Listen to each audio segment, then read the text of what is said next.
это получается.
Вот у нас идет посев картошки. Они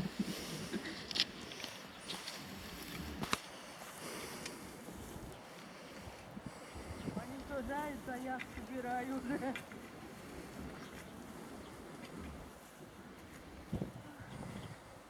Вот так вот надо сажать картошку. Не лопатой, а гроблями.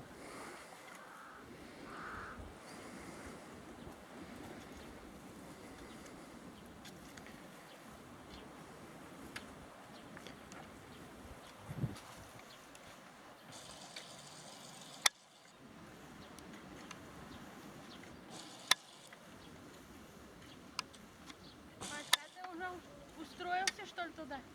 Нет, еще не устраивался. Ну, Это... Мне Серега говорил, что ну, спрашивал.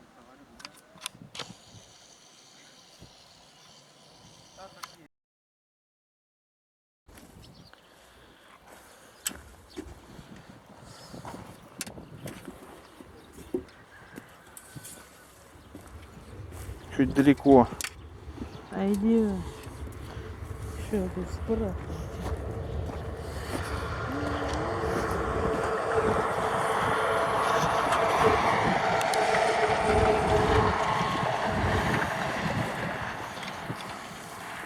Да поближе ракурс возьми.